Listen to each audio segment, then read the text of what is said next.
Rise and shine. Good morning, this is Robert Phoenix. The controversial Robert Phoenix. My God. I've become a bit of a, how do I say this? I wouldn't call myself a target. That would be glorifying targets. So I did an interview with Heather Eland Longstreth, and Heather is somebody who was a student of mine here in Austin, and she was an amazing head for astrology. It was great. It was such a pleasure teaching her, and she's gone on to become a very successful astrologer. See, it can happen. If you have the right head and the drive and want to put it together, yes, you can have a career in astrology as well. You too can have a career in astrology. Just come to robertphoenix.com. Sign up right now. For the next 48 hours, you'll be able to get my astrology course for 50% off. 50% off, but just for the next 48 hours. However, there's more. Sometimes you just gotta let it. I got a little Jim Carrey in me, sometimes. Jim Carrey just switches channels. Like he's not just the cable guy, he's the entire cable station. Jim Carrey is a trip, man. He's a trip. From satanic high priest to Jesus-loving, electrifying, portrait painting, man of all seasons, the Renaissance man, Jim Carrey. That's him. Anyway, we did this interview, and it's about Chiron and Aries. And it's over on the Astrolotta YouTube channel. I'll put it up on my website today, a little bit later in the day. I've got a new piece up on my website, by the way. It's really, really good. It's a very good piece on the Black Panther. I didn't write it, though. It's a guest piece. Let me just go in there. I'll give you just a little snippet. A little snippet of this. Hold on one second. Yeah, snippet. That's what you get. So it's the Black Panther stirrings of West African Civil War and revolutionary Aquarius. And the author of the piece is Daphne Mallory. And Daphne reached out to me via email and shot me this piece she'd written over on Medium.com. I'm like, wow, this is really, really, really good. Really good. It's one of those pieces that just, it's like an arrow, just splits right down the middle of everything. And she gets into some astrology here with Aquarius and the launch of the Black Panther film. And she looks at this whole concept of what's happening and what's happened in Liberia, cultural memes, Kendrick Lamar's performance at the Grammys, the color red, blood connecting to infected blood, Ebola. I mean, really good stuff. So go over to my website and check it out. It's really good. Like I said, it's a reprint from Medium.com. So Africa is in the air. We're going to talk a little bit about Africa today, a different part of Africa. So we put this video up on Astrolotta's YouTube channel, and I remember doing the interview with Heather quite clearly, and knowing that in that moment we were having a really, really good discussion, and that we were totally vibing, and just connecting on the material, Chiron and Aries. And I didn't think there was anything defamatory about it at all, right? Nothing at all. I mean, the only thing that could be defamatory or inflammatory for that matter was the fact that I was talking about how in 1969, what you saw with Chiron and Aries was the rise of feminism, and you saw the rise of the gay rights movement. It all happened right around then, right? You had a lot taking place. You had the Stonewall riots in New York. I think you had the reprint of the Feminine Mystique. I think it was the second printing. And of course, Gloria Steinem, the CIA asset leading the charge.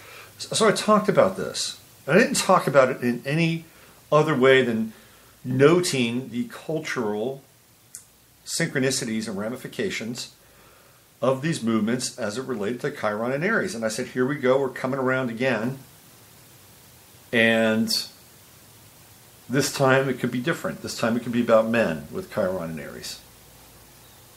So we talked about that. We talked about guns. We talked about victimization. And we talked about the, the sanctification of victimization in the final degrees of Chiron and Pisces. And Chiron and Pisces has been a time where victimization has been celebrated. It's become a religion.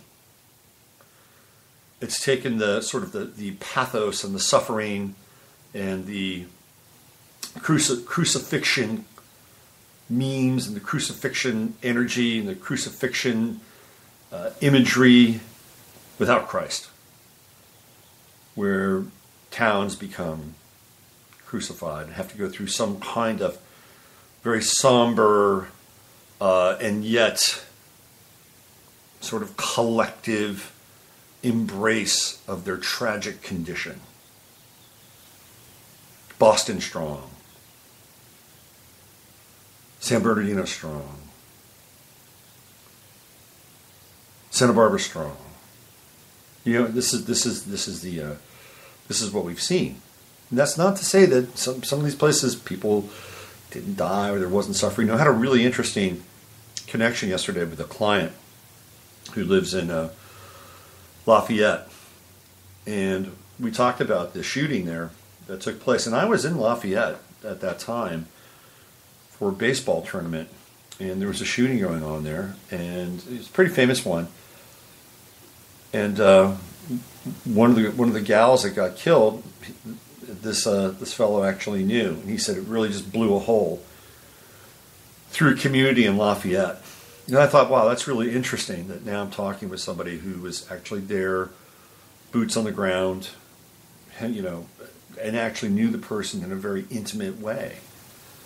And he said that after that, he said a number of people left Lafayette and went to New Orleans because it was just such a heavy deal for them to deal with. So this is a really good kind of piece of information, that there are times when these events occur and people do die. They do die. And there are other layers where it certainly appears to be staged or there's something else going on. I'm going to get into a little of that today. Anyway, we did this piece on Astrolata, and some people went nuts. I mean, they really went nuts because of my views on Parkland. My views on Parkland. You want to know what my views on Parkland are? I can parse it out real quick, and we can just cut to the chase. Okay? My views on Parkland is that it was an event. It was a drill that went live. I believe there were multiple shooters in Parkland. I believe that people actually died in Parkland. I don't believe Nicholas Cruz fired one bullet in Parkland. Okay? He didn't fire one bullet. He's a total patsy. That's what he is. He's a patsy. I believe that the Parkland Sheriff's Department, in conjunction with Broward County, are corrupt up to their third eye. There are 66 open cases of corruption that are being investigated against Sheriff Scott Israel. We have a very unusual set of circumstances where the video was on a 20-minute delay, and that's a fact, Jack. They were watching that video on a 20-minute delay via a private channel on YouTube. Okay? Is this the state of surveillance in the 21st century? I don't think so. Not when Kevin Hogg, David Hogg's father, works for cubic communication, one of the most sophisticated and advanced military-industrial complex companies that specialize in simulations. They specialize in surveillance. They specialize in projection. What I mean by projection, they're projecting out and looking at sort of the any casualties and anything that's connected to a conflict. They're able to computer model it, project it out. They're into training, simulated training. There are videos online where they're training local police, whomever, and these are sim trainings where it's like being at Dave and Buster's.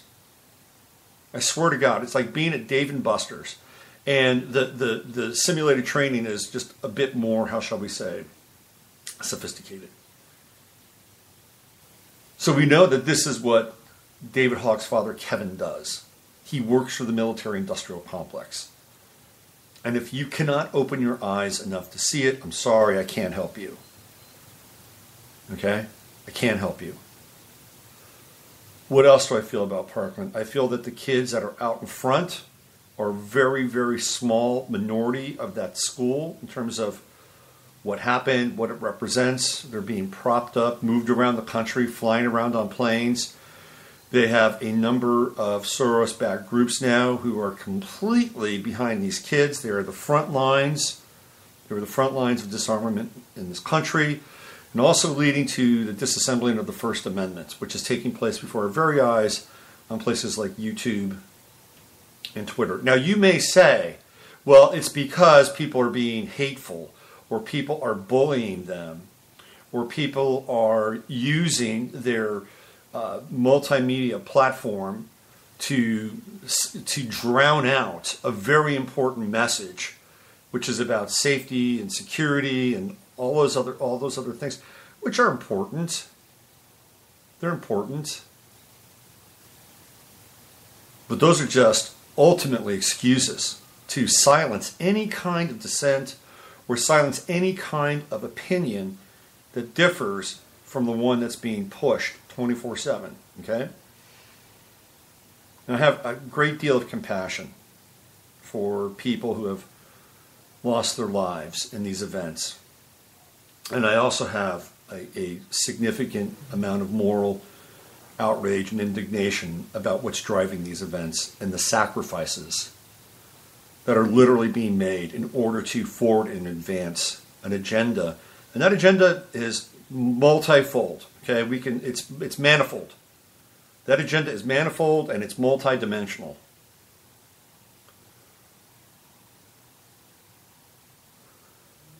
And I've gotten to a point right now where I can't spend time getting people up to speed. You know? I mean, the train left the station. The train left the station, I don't know, for me about 5 or 6 years ago, to be honest with you. And you've either been on the train or you're not on the train. One of the two. And I can't slow the train down. You've got to either catch up and jump on it, or it's just moving on. I get frustrated because people are looking at me and say, "How can you say this?" or "How can you believe this?" I'm like, please, just know that I'm not doing this because I'm a frothing NRA, eyes bulging out of my head, gun advocate. Okay? It's not why I'm doing this. I'm not doing this because I hate kids. I have one. I'm not doing this because I hate women. I love women. Okay? I'm not doing this for any other reason except to get to the fucking truth. That felt pretty good. And I may look like your typical white, middle-aged male. Don't hold it against me. I just happen to be part of a demographic that's trending downward. In any case, I'm doing this because I believe in humanity. I love this planet. I love the people on the planet. And I will defend my right to be as truthful and as open and as precise as I possibly can be. Am I perfect? No, I'm not. Nobody's perfect. Sometimes I make mistakes. Sometimes they're professional. Sometimes they're personal. We live, we grow, and hopefully we're able to get better as people and refine our spiritual mission and purpose on this planet. And that's how life works. That's how it works. You know, I really wanted to read this one Facebook post. Let me see if I can find it. Hold on. Let me see if I can get this thing. It was really a really great comment. I just want to read it. It's on one of the pieces that I put up there. Let me see if I can find it. Hey, Diami Johnson, happy birthday, brother. Diami Illegal Johnson, happy birthday. I like that guy. Okay, let me see if I can get it here. Oh man, lots of messages. Hold on a second, here we go. Oh, here it is. Okay, I want to read this. This is from Stephen Pendergraft, who's listens to the show, and it's a great comment. It says, good people hallucinating that authority is moral. When people realize that moral relativism is against natural law, that there are boundary conditions in place by the Creator for our benefit, one of which is every cause has its effect and every effect has its cause. Then and only then will we be truly living in the Aquarian age. People are not ready for this idea yet. So our founding fathers created a system that tried to maximize liberty and minimize governmental control. This is what the historical Jesus was telling people when he railed against Mon-E, or M-O-N-I, Mon-I, Mon being the one eye, religion and government. Shit, St. John Lennon is basically saying, imagine, you don't have to be a slave to control systems, because the three things he asks you to imagine a life without are things that are used to control human mentality and freedom. You want an Aquarian idea that is consciousness changing. How about rulership is immoral, and people can live in harmony and brotherhood if they follow a moral life. This is an idea that needs socializing. Oh wait, John Lennon was killed for this kind of thinking. So was the historical Jesus. So was MLK and Gandhi. We're in cages of our desire at this point. My rant is over. Can you blame an Aquarius sign? Great comment. I just wanted to read that on the air. Super comment. Couldn't agree more. And that's what I said. That's what I said.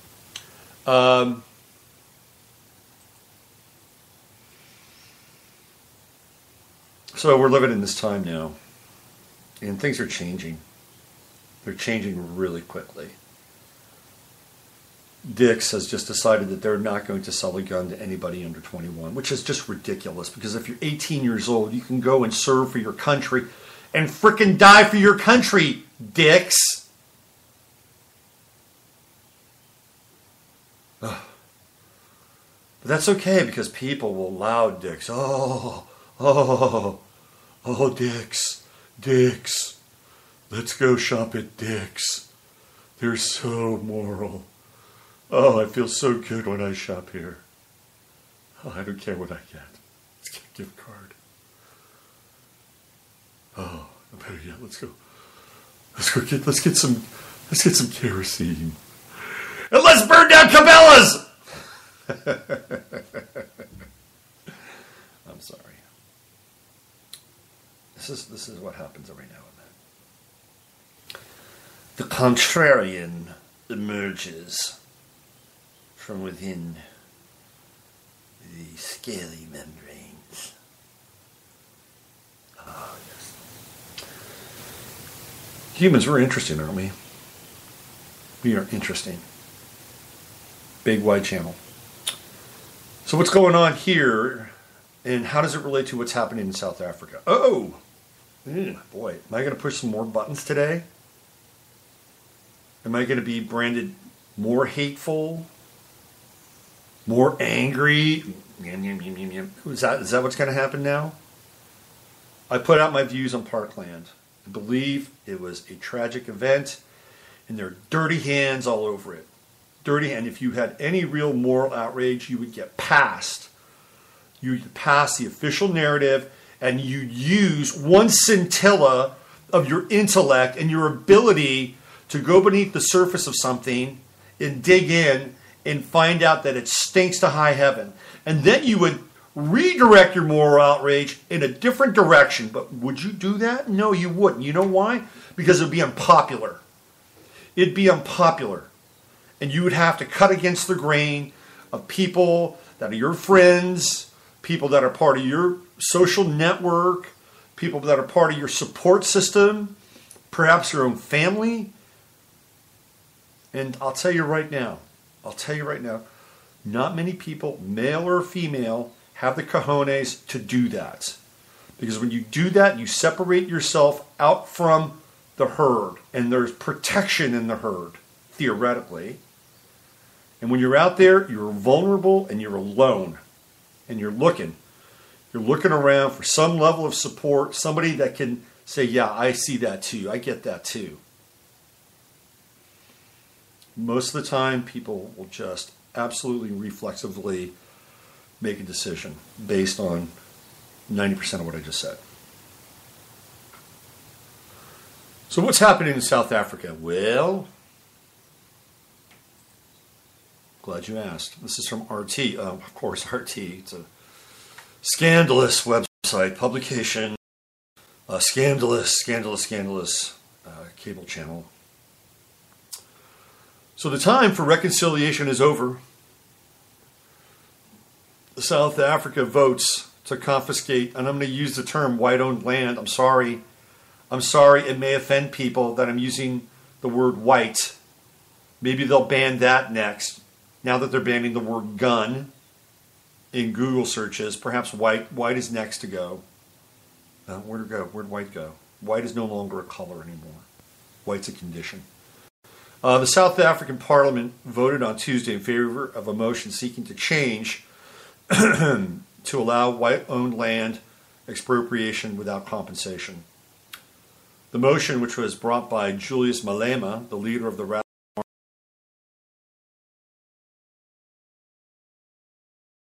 41 votes to 83 against. Several parties, the Democratic Alliance, Freedom Front Plus, COPE, and the African Christian Democratic Party did not support the motion. The matter has been referred to the Parliament's Constitutional Review Committee, which must report back by August 30th. The time for reconciliation is over. Now is the time for justice. Basically what he's saying is now is not the time to work things out as a nation. Now is the time to shed some blood, take some land, and just finish this thing. So you might say, that's a great thing. That's a great thing. Maybe you're saying that. You know, it's very complicated. South Africa, Rhodesia, very, very complicated scenarios, situations. Very complicated. If you think you know all about it, if you just flip that reflexive switch, you're wrong. You're completely wrong. Last week, South Africa's new president, Cyril Ramaphosa, pledged to return the lands owned by white farmers since the 1600s to the black citizens of the country. He added that food production and security must be preserved. Well, it just so happens that those farmers have been producing the food for the country ever since there was a change in government during the de Klerk administration and apartheid was abolished. Well, good luck. Good luck, South Africa. The rest of the world will just turn an eye. We'll just turn away while this happens. And we may get some very interesting, and not even interesting, well, you'll get imagery, and it won't be pretty. I guarantee you. If we get imagery, it won't be pretty. But the rest of the world will turn. Will turn, avert their glances, and it'll be another version of 1917 with the Bolshevik Revolution. Finally completing its final phase in South Africa. I feel for these people. Because they're there, they've been there, they're as part of a colonization process. I'm not a huge fan of the British Empire and the Dutch. I mean, it happens, right? I mean, it's part of life. It's part of life. And so they were there. And they've been producing food for that country for decades. Decades. And now that's going to become extremely precarious for that country in terms of food production. Be careful, South Africa, what you wish for and what comes out of this. And what are those people going to do? What are the white South Africans going to do? And I can use the word white because they're talking about white farms, okay? They're not talking about black-owned farms, and I'm sure there are. I'm sure there's some black-owned farms in South. They're not going to seize them, are they? And who's going to get it? The state? Who's going to take it? The state? Maybe the Chinese will go in and help them grow some food. Maybe that's going to be the plan. And I wonder what's going to happen to those people there. Are they going to be refugees in their own land? Will countries open up their borders so they can leave a situation that's as precarious as any situation in North Africa or the Middle East? Will they be afforded the same kinds of global rights? Or will they be denied them because, well, they just don't fit the profile? What kind of planet are we living on?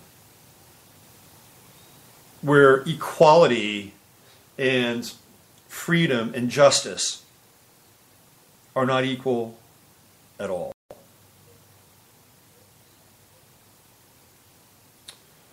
The reason I'm sharing this with you is because I'm pretty sure that this is a population that is more or less defenseless.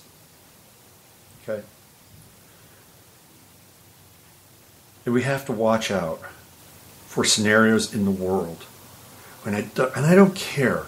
I don't care if it's a white, brown, black, purple, blue, pink. I don't care.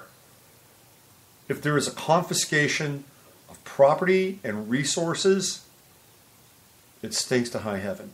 You could have in this country today, you could be a business owner. You don't have to be white, Christian. You could be Latino, you could be black, you could be from the Middle East, you could be Asian. And there could be a moment in time where those businesses are ultimately subsumed into some greater structure, and all of a sudden you don't own your business anymore. What are you going to do about that? You think that that's unique? It's happened all throughout history. The Nazis did it. The Bolsheviks did it. It happens all the time. The Chinese did it. It's called collectivization. And it can be done under any number of circumstances. Here in South Africa, it's based on the history, the smoldering history. Instead of working together to create a really kick-ass nation, the time for reconciliation is over. This dude, I'm looking at him right now. I can look in his eyes. He can't wait. Can't wait. You can just see it. You can just see the energy coming out of his eyes, man. He can't wait. He's happy. He'll be dancing. Well, it just so happens that's what's happening there under those sets of circumstances. But it could be any set of circumstances. Economic. Certainly could be moral. Whatever the cause or justification is. It's happened throughout history all the time. All the time. And it's happened when people have been defenseless. Totally defenseless. In the case of Mao and in the Chinese Red Army, of course, they were fighting Chiang Kai-shek, and ultimately they were victorious. And people thought, "Hey, this is great. Yeah, we're gonna have a new life, new world. Everything's gonna be really cool." And all of a sudden, Mao comes in and just starts slaughtering people. Anybody that even remotely resembled an intellectual, right? Well, what happens when somebody like Mao does that? Well, first of all, he removes an immediate threat. Anybody that can think and say, "Yeah, this is bullshit. I didn't sign up for this." Well, he removes the immediate threat, but he also, guess what he does? He cancels out that bloodline. And he cancels out immediate threats moving into the future. So what do you have? You have a selective culling of the herd. So the people that are left over, generation after generation after generation, tend to be ones that are obedient and follow orders. And that's exactly what Mao did. That's what Stalin did. That's what Hitler did.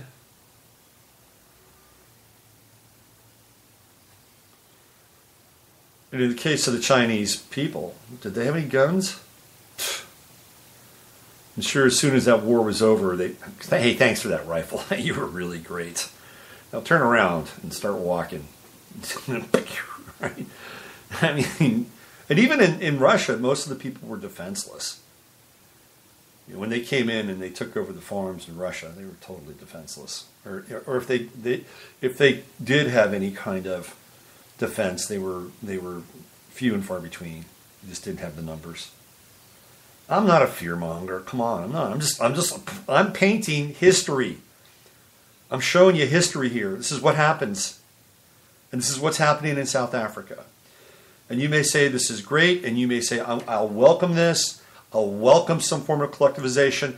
I will welcome some form of universal income, a universal wage. I will welcome living in a green city where everything is automated and it's kind of like Disneyland. I'll welcome that. Well, good. Good for you. Good for you. But there are still some of us that like to be self-determined.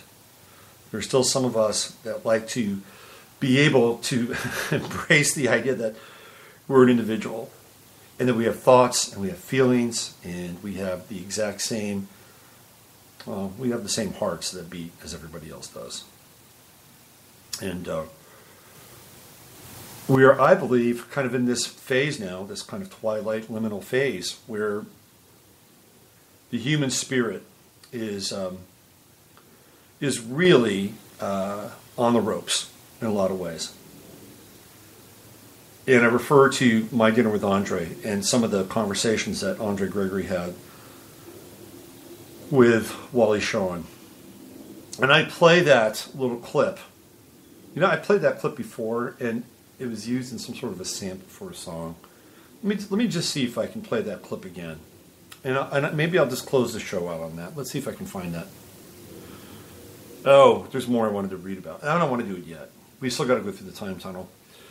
So, pursuant to what I'm talking about, some interesting action here in Austin, Texas. And this is on the Daily Caller website. This is all across the news. A Texas Antifa student group hosted a 6-month health program to politicize students with mental illnesses, according to a Thursday report. The Revolutionary Student Front at the University of Texas at Austin hosted a revolutionary mental health program to address the mental health needs of students in a way that would primarily serve to politicize and strengthen them to become more committed to revolution and more capable of carrying it out, reported Far Left Watch. A UT Austin Antifa student group based its 2017 program on turn illness into a weapon. I swear to God, this is true. A book charting the neo-Marxist socialist patients collective groups in actions in Germany, which placed the blame of mental illness on capitalist oppression.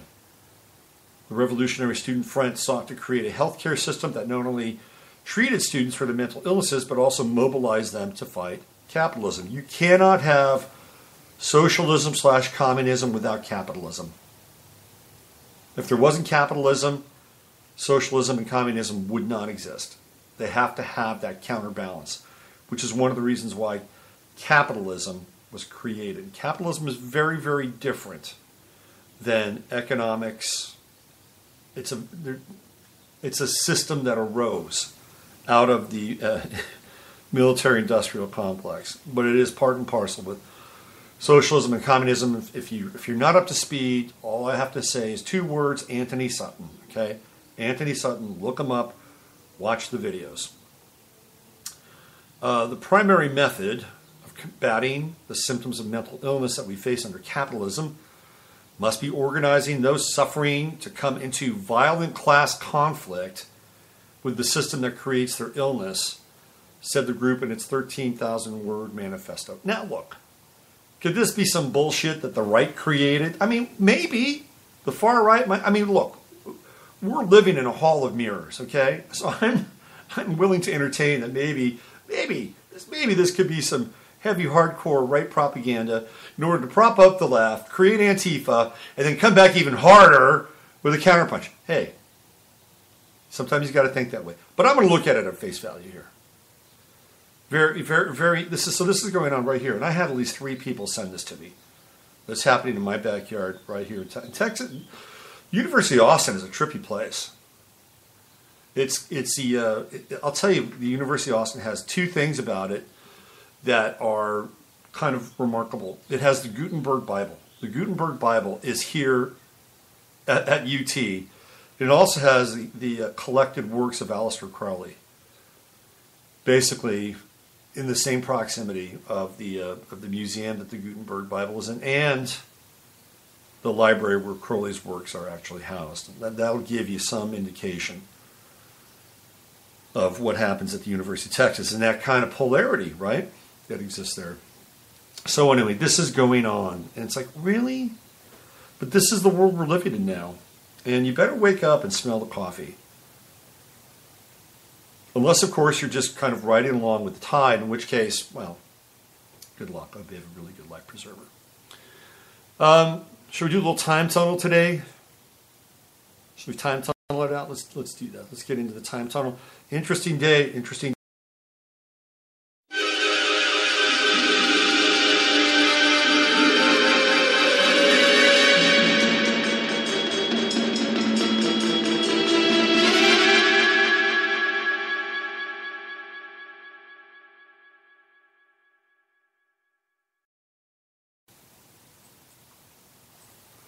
Well, today is March 1st. If you have not been paying attention to your calendar, February was a bullet train. No bad pun intended. The bullet trains are fast. Okay, they're fast. That's why they're called bullet trains. Today, some interesting pieces that we can go back and look at. The Continental Congress back in 1781 adopts the Articles of Confederation. How about that? Kind of an interesting day on that front. And Napoleon returns to France from his banishment on Elba. It's the start of the 100 Days. For some reason, I started to get into Napoleon and started watching a bunch of documentaries. We talk about a comet that went across the sky very quickly there, but man, that guy mobilized people. Napoleon was a nationalist. He was also an occultist and knew a lot about magic. Let's see what else. In 1836, a convention of delegates from 57 Texas communities convenes in Washington on the Brazos, Texas, to deliberate independence from Mexico. Oh, yeah, here we go. That's 1836. Let's see, what else do we have here? In 1867, Nebraska becomes the 37th state. Lancaster, Nebraska is renamed Lincoln and becomes the state capital. Happy birthday, Nebraska! Happy birthday. Yellowstone National Park was established today as the world's first national park, 1872. You know, I've never been to Yellowstone. I'd like to, though. I would like to. In 1873, E. Remington and Sons in Leon, New York, begins production of the first practical typewriter. Today, March 1st. Production began on the first practical typewriter. That was revolutionary. Absolutely revolutionary. Let's see what else. This is a really interesting day. In 1893, engineer Nikola Tesla gives the first public demonstration of radio in St. Louis, Missouri. How about that? 1893, Tesla busting out radio. Today, March 1st, 1893. Let's see what else we have here. For you Aussies, 1901, your army was formed officially on this day. In 1914, the Republic of China joins the Universal Postal Union.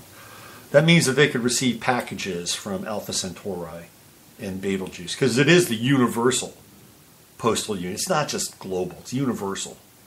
So it set them up for, intergalactic commerce. Let's see, what else? In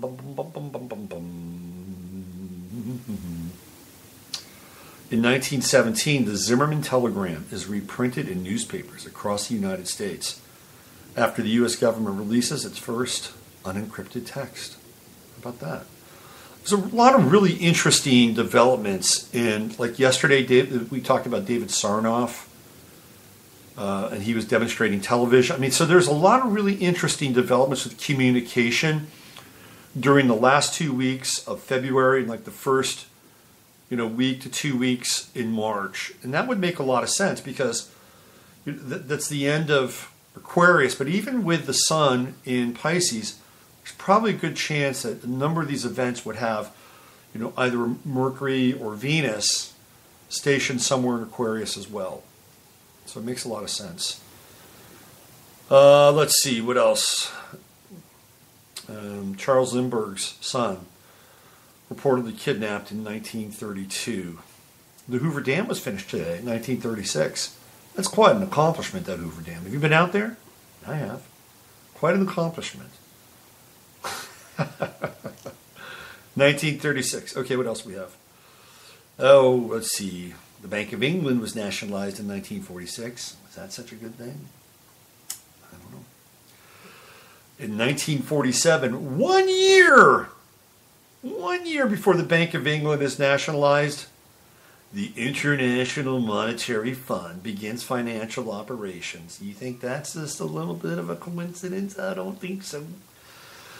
Because once that Bank of England was nationalized, the IMF wanted to get its clutches into that bank as quickly as possible and start extracting assets. 1 year apart, this day the IMF has begun. 1953. Soviet Premier Joseph Stalin suffers a stroke and collapses. He dies 4 days later. What do you think those 4 days were like for Stalin? What do you think? I mean, for us, 4 days is 4 days from now, it'll be, what, Sunday? Knock on wood. It'll be an uneventful 4 days for me. Okay, I'm double knock on wood. But what do you think would happen in those 4 days? I mean, you got 4 days coming. Let's go 4 days back. Surely a lot can happen in 4 days. But for Stalin, those 4 days could have been a freaking eternity, right? I mean, think about like the pain. If he's like semi-conscious, think about the pain that could be absolutely dialed up. Now, if you don't believe in God, it's just a biological act and he's a stroke and it's all just nerve endings and electrons and biochemical, pulses and all that stuff, right? Maybe if you go down that well, he didn't feel anything. Well, I hate to break the news to you because that's not how the universe works. Trust me. Because when you are deeply out of alignment with the universe, aka the big force that binds all things through love, you are going to be put on notice and you will understand the ramifications of that. Trust me. I've had a few experiences of that in my lifetime. I know of what I speak. I have great respect for that entity and power, let's put it that way. So the 4 days of Stalin, man, be interesting. Okay, back in 1961, JFK established the Peace Corps. That very same year, on this day, Uganda becomes self-governing and holds its first elections. Way to go, Uganda.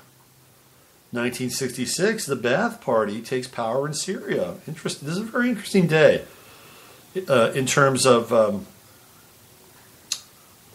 governmental entities sort of claiming their right to be sovereign or self-governed.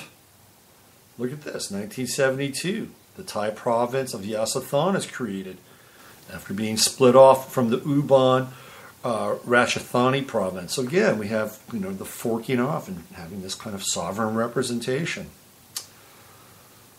Let's see, Watergate scandal, 7 are indicted. This is back in 1974 in the Washington break-in and charged with conspiracy to obstruct justice. Now, this is a really interesting event. 1990, Stephen Jackson Games is raided by the United States Secret Service, prompting the later formation of the Electronic Frontier Foundation. If you're familiar with the Illuminati cards, that's Stephen Jackson Games, and that's here in Austin. That's where the raid took place. Interesting, huh? Here's another one. Bosnia and Herzegovina declares its independence from Socialist Federal Republic of Yugoslavia. Again, sort of this March 1st. Who knew March 1st was such a dynamic day? Not only that, but in 1995, Yahoo was incorporated. Hey, Yahoo used to be cool. Now it sucks. Sorry. And in 2006, Wikipedia reached its 1 millionth article. That's in 2000, on this day. There's a lot happening on this day. Very, very, very, very rich day. Rich historical day. All right, why don't I do this? Let me see if I can find that My Dinner with Andre. Let me go into let me go here. I want to play this clip. It's really, I think, a very poignant clip. Let me see here.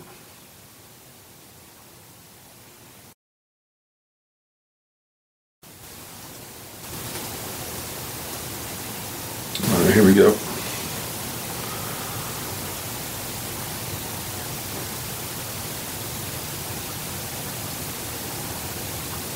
Let's see if I can just find this. All right. This is it's about 5 minutes long. Maybe I'll do the 2-minute piece about reality. Let's do this. Here we go. This is from the movie My Dinner with Andre, with Andre Gregory and Wallace Shawn. Okay, yes. We are bored. We're all bored now. But has it ever occurred to you, Wally, that the process that creates this boredom that we see in the world now may very well be a self-perpetuating, unconscious form of brainwashing created by a world totalitarian government based on money, and that all of this is much more dangerous than one thinks, and it's not just a question of individual survival, Wally, but that somebody who's bored is asleep, and somebody who's asleep will not say no? See, I keep meeting these people. I mean, just a few days ago, I met this man whom I greatly admire. He's a Swedish physicist, Gustav Bjornstrand, and he told me that he no longer watches television, he doesn't read newspapers, and he doesn't read magazines. He's completely cut them out of his life because he really does feel that we're living in some kind of Orwellian nightmare now, and that everything that you hear now contributes to turning you into a robot. And when I was at Findhorn, I met this extraordinary English tree expert who had devoted his life to saving trees. He just got back from Washington, lobbying to save the redwoods. He's 84 years old. He always travels with a backpack because he never knows where he's going to be tomorrow. And when I met him at Findhorn, he said to me, "Where are you from?" And I said, "New York." He said, "New York, yes, that's a very interesting place. Do you know a lot of New Yorkers who keep talking about the fact that they want to leave but never do?" And I said, "Oh, yes." And he said, "Why do you think they don't leave?" I gave him different banal theories. He said, "Oh, I don't think it's that way at all." He said, "I think that New York is the new model for the new concentration camp, where the camp has been built by the inmates themselves, and the inmates are the guards, and they have this pride in this thing they've built. They've built their own prison, and so they exist in a state of schizophrenia, where they are both guards and prisoners, and as a result, they no longer have, having been lobotomized, the capacity to leave the prison they've made, or to even see it as a prison." And then he went into his pocket, and he took out a seed for a tree, and he said, "This is a pine tree." He put it in my hand and he said, "Escape before it's too late." See, actually for 2 or 3 years now, Chiquita and I have had this very unpleasant feeling that we really should get out. And we really should feel like Jews in Germany in the late 30s. Get out of here. Of course, the problem is where to go, because it seems quite obvious that the whole world is going in the same direction.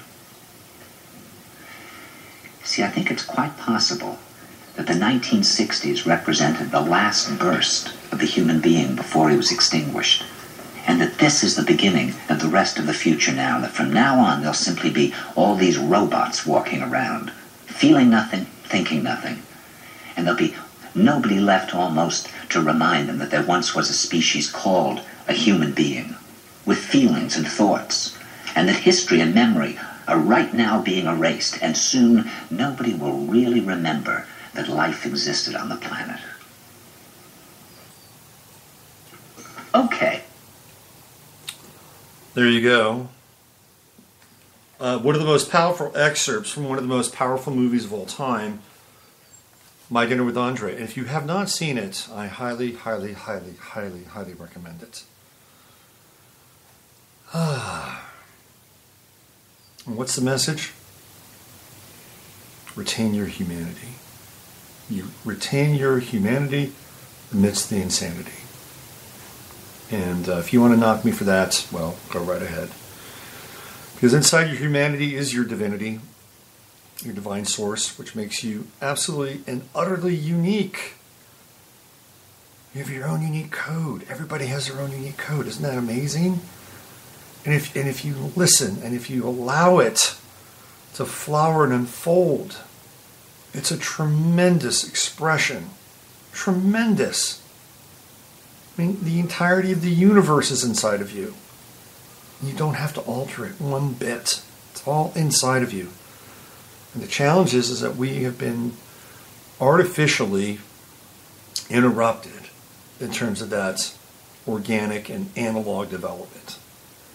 And we're seeing the results of that before our very eyes. All right. Let's pull her into the station. You know the drill. Use your head to discern what's real, your heart to see it when it's possible. If you want to learn more about Chiron and Aries, I'll be doing a webinar over in Astrolata, March 24th. The last one was really successful. Really enjoyed it. Great, great, great group. Hungry, intellectually savvy, astrologically. Let's get together over in Astrolata on March 24th. It's a Saturday, and I'll have more information on my website